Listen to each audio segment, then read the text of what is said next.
Hola, bienvenidos. Estamos empezando nuestro tiempo devocional en esta mañana. El día de hoy estamos en nuestro devocional número 41, basado en el libro de los Salmos. Y el título de nuestro devocional esta mañana es Oración del hombre que ha sido traicionado. Oración del hombre que ha sido traicionado. Vamos a la lectura del Salmo número 41. Dice: Bienaventurado el que piensa en el pobre, en el día malo lo librará Jehová. Jehová lo guardará y le dará vida. Será bienaventurado en la tierra y no lo entregarás a la voluntad de sus enemigos. Jehová lo sustentará sobre el lecho del dolor. Mullirás toda su cama en su enfermedad. Yo dije: Jehová, ten misericordia de mí, sana mi alma, porque contra ti he pecado. Mis enemigos dicen mal de mí, preguntando: ¿cuándo morirá y perecerá su nombre? Y si vienen a verme, hablan mentira. Su corazón recoge para sí iniquidad, y al salir fuera la divulgan. Reunidos murmuran contra mí todos los que me aborrecen. Contra mí piensan mal, diciendo de mí: cosa pestilencial se ha apoderado de él, y el que cayó en cama no volverá a levantarse. Aún el hombre de mi paz, en quien yo confiaba, el que de mi pan comía, alzó contra mí el calcañar. Mas tú, Jehová, ten misericordia de mí y hazme levantar, y les daré el pago. En esto conoceré que te he agradado, que mi enemigo no se huelgue de mí. En cuanto a mí, en mi integridad me has sustentado y me has hecho estar delante de ti para siempre. Bendito seas, Jehová, el Dios de Israel, por los siglos de los siglos. Amén y amén. La oración del hombre que ha sido traicionado. Este salmo constituye la conclusión del libro primero del Salterio. Y este salmo nos deja ver a un hombre que ha sido acechado por sus enemigos, quienes quieren que venga sobre él el mal, que hablan bien en su presencia y en su ausencia hablan mal de él. Y aún su amigo íntimo le ha traicionado. Hay una referencia aquí, al finalizar este primer libro de los Salmos, o colección de poemas. Es una súplica o lamento individual que presenta la angustia y desesperanza que produce tal vez una enfermedad grave. La persona enferma se siente hoy abandonada por sus amistades y perseguida por sus enemigos, pero se presenta delante de Dios, su única fuente de esperanza, para presentar su causa y su dolor e implorar la misericordia divina. El salmista pide ahora que el Señor le auxilie en su calamidad y lo libere también de la enfermedad. El tema de personas que se sienten enfermas, que están enfermas y se presentan delante de Dios con sus congojas, ha sido un tema que ya hemos revisado en esta primera parte del Salterio de los Salmos. En este salmo ahora vemos estas palabras de este hombre, que puede referirse a una particular etapa de la vida también de David. ¿Sí? David ve ahora, dentro de esta circunstancia de la vida que le ha tocado vivir, que la única salida que tiene a todas sus aflicciones es proseguir con su oración, proseguir con sus súplicas, manifestar alabanza con gratitud y confianza. Es este un tema que estaremos revisando hoy en esta mañana, pero que también a lo largo de las siguientes semanas podrá ser un tema que estemos retomando. Vemos las primeras palabras En el Salmo dice: bienaventurado el que piensa en el pobre, en el día malo lo librará Jehová, Jehová lo guardará y le dará vida, será bienaventurado en la tierra y no lo entregarás a la voluntad de sus enemigos. Jehová lo sustentará sobre el lecho del dolor, mullirás toda su cama en su enfermedad. En estas palabras vemos las bendiciones que ofrecían regularmente los sacerdotes a las personas en necesidad. Esta bendición que toma forma de una bienaventuranza podrían ser proferidas en la ocasión de que algún sacerdote se encontrara con alguna persona enferma. La bendición sacerdotal se fundamenta en las acciones positivas de la persona que requería la intervención divina. La recepción de la misericordia divina se relaciona aquí con un estilo de vida generoso que responde a las necesidades de las personas pobres. La persona bienaventurada y dichosa, que ciertamente caracteriza a la gente que apoya las causas de los menesterosos, recibirá la bendición divina, que consiste en ser librado en el día malo, a una clara alusión de las acciones libertadoras de Dios. Esa dicha divina evita que sean entregados a la voluntad de sus enemigos. El Señor le dará vida, el Señor lo protegerá y disfrutará de alegría y bienaventuranzas en su existencia. Esas personas además recibirán un apoyo especial cuando se enfermen. El Señor les socorrerá en su lecho de dolor. Esto implica que en medio de las adversidades de salud, la intervención de Dios les hará una vida más placentera y grata.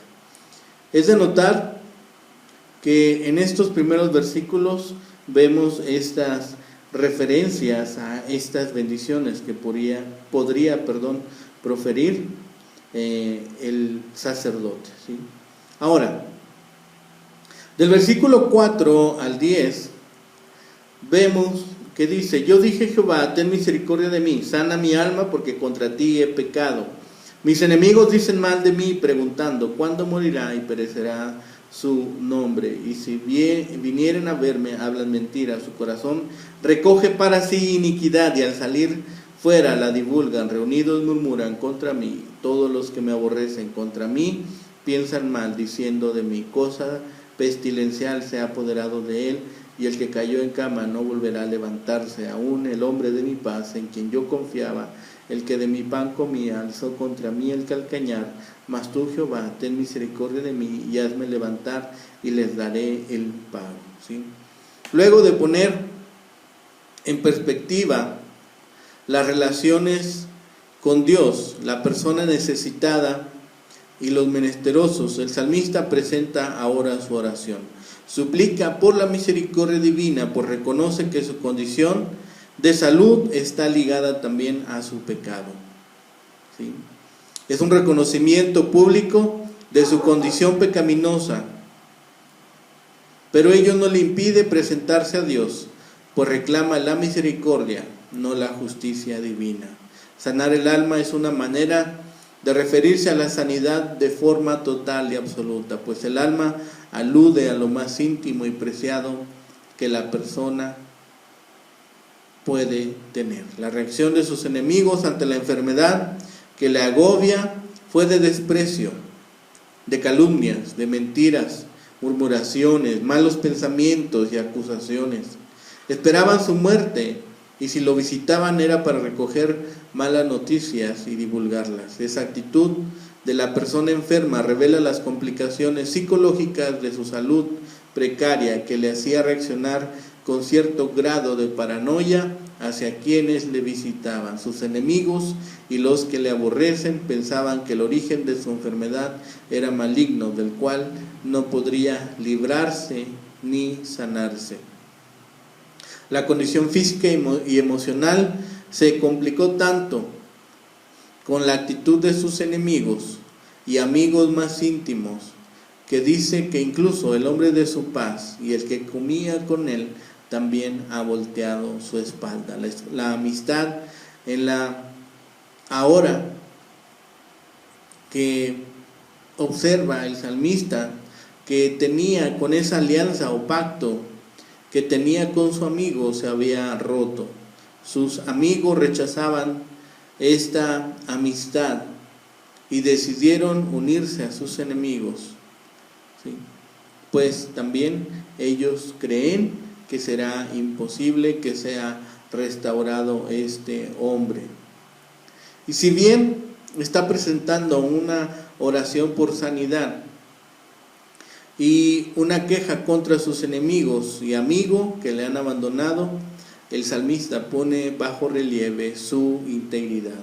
El contentamiento de Dios debe manifestarse de forma práctica y concreta en la actitud de sus enemigos. Si la persona enferma ha hallado gracia ante los ojos de Dios, debe demostrarse en su triunfo sobre las actitudes y deseos de sus enemigos. El salmista recurre a declarar su integridad, que es una manifestación divina. La lógica del pensamiento a la que alude el salmista es el salmista como una persona íntegra y la integridad como fruto de la misericordia divina. Entonces los enemigos no podrán alegrarse de la enfermedad y desgracia que está viviendo.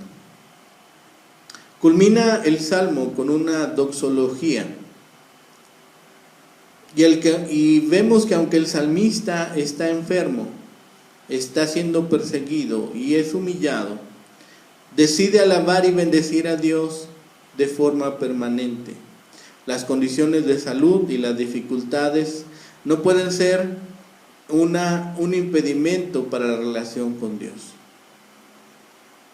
La lectura que podemos hacer nosotros como creyentes de este salmo descubre que en el Evangelio de Juan se interpreta la referencia a la actitud hostil y agresiva de los amigos del salmista como un anuncio de la traición de Judas a Cristo. El evangelista leyó el salmo a la luz de la actitud de Judas ante el ofrecimiento de las autoridades religiosas y políticas de la época.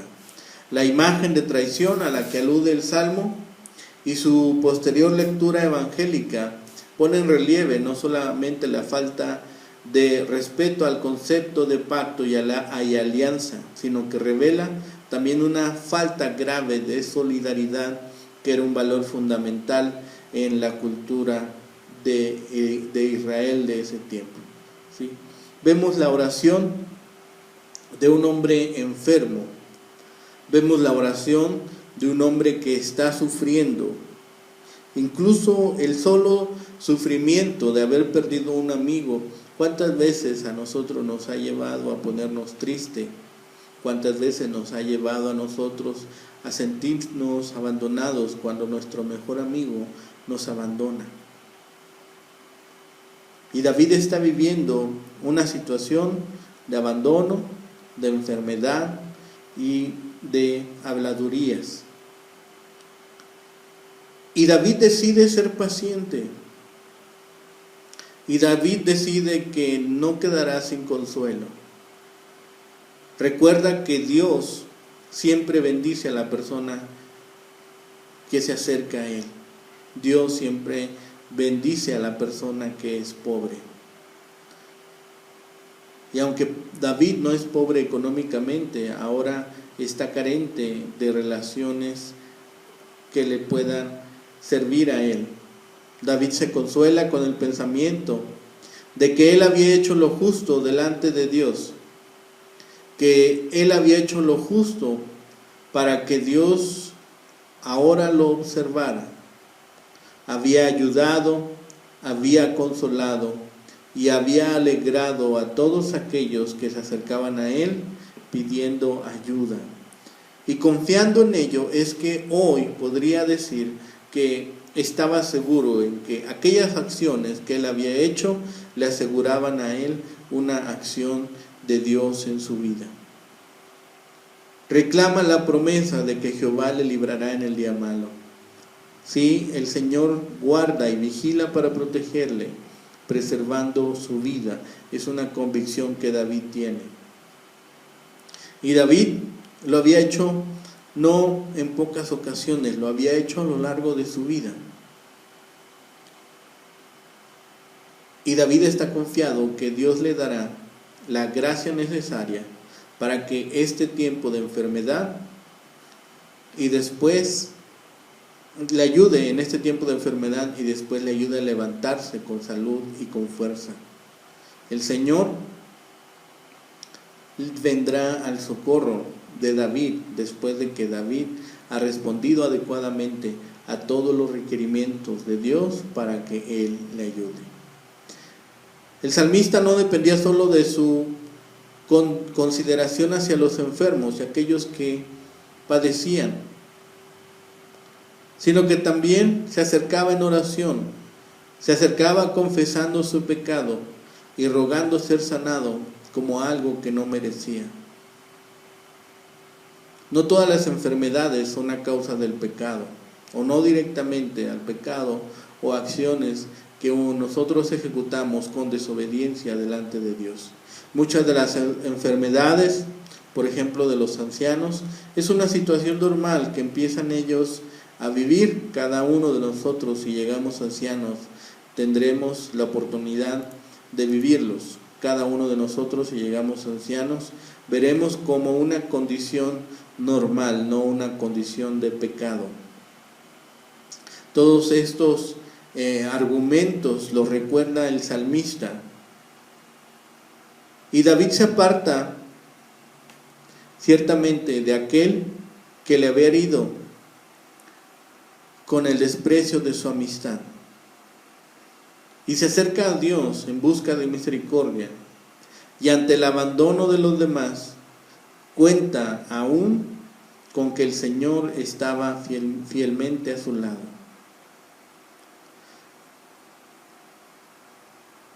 Y pide, y clama, y está confiando en las promesas que Dios le ha dado. La Biblia comúnmente habla del cuidado de Dios hacia los débiles, hacia los pobres y los necesitados, y también de las bendiciones que derrama sobre ellos. Dios quiere que nuestra generosidad refleje su propia bendición. Así como nos ha bendecido a nosotros, debemos bendecir a otros.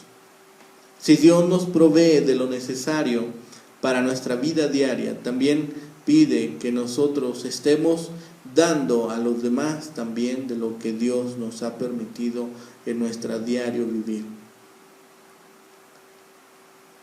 Nosotros, al igual que este salmista, debemos y podemos clamar a esta bendición de la misericordia de Dios bajo sus promesas. Si Dios ha prometido, podemos nosotros, si bien no reclamar, pero sí pedir que aunque somos inmerecedores, las promesas que Dios ha dado las mantenga y sean también por su misericordia derramadas sobre nosotros. Podríamos preguntar, ¿cuál es esta ayuda que nosotros podemos recibir cuando estamos en el lecho de la enfermedad? ¿Cuál es esta ayuda que podemos recibir de Dios? Cada vez que nosotros oramos, cada vez que nosotros clamamos, independientemente de nuestra condición de salud, sabemos que Dios siempre se preocupa por el necesitado. Sabemos que el propósito de Dios siempre es guardar la vida, que el propósito de Dios siempre es aliviar el dolor. Esas son promesas que nos ha dado. En la oración que nosotros hagamos a Dios en nuestro lecho de dolor, incluye también reconocer nuestros pecados. Incluye reconocer nuestras faltas, incluye reconocer nuestros errores. ¿Por qué? Porque poniéndonos a cuentas, habrá menos impedimentos para que la misericordia de Dios sea manifestada en nuestras vidas. Debemos también, desde nuestro lecho de dolor, cuidarnos o pedir que Dios nos cuide de aquellos que procuren hacernos mal, de cuidarnos de aquellos que procuren ahora establecer un falso testimonio sobre nuestra condición de enfermedad. A veces podemos ser señalados por tener alguna condición de salud específica. A veces podemos ser discriminados por nuestra salud. ¿Hasta qué punto hemos llegado hoy en nuestra sociedad, en esta sociedad ahora posmoderna, en la cual hay discriminación incluso por la condición de salud de una persona? Debemos pedir a Dios en este lecho de dolor, en este lecho de enfermedad, incluso por aquellos amigos, amistades o familias que nos den la espalda. Eso puede ser un grave golpe a nuestro corazón. El vernos abandonados por nuestros amigos, por nuestros familiares, y que no se ejecute sobre ellos ninguna compasión por nosotros. Y finalmente, cuando Dios nos restablezca, no olvidemos, ni seamos de memoria corta. Tengamos nosotros la humildad de reconocer delante de Dios que Él es el que nos provee todo lo necesario y Él es el que nos provee también la sanidad. Que no sea ejecutada por nuestras manos no es justicia, sino que sea ejecutada por las manos de Dios la justicia y la retribución a aquellos que nos dan la espalda. Pero sobre todo, estemos dando la gloria a Dios por la victoria de haber sido sanados de aquella condición. Es una oración que nosotros debemos hacer en confianza. Es una oración que nosotros debemos estar manteniendo en todo tiempo en nuestra boca. Entonces, no desfallezcamos, no descansemos, hasta que en todo tiempo y en todo momento nosotros podamos exclamar esto de forma continua, como una oración acerca del amor eterno de Dios y del cuidado que tiene sobre nosotros y la forma en que debemos confiar en Él, aún en las experiencias de enfermedad que pudiéramos enfrentar en nuestra vida. A Dios sea la honra, a Dios sea la gloria. Que tengan ustedes un excelente día. El Señor les bendiga.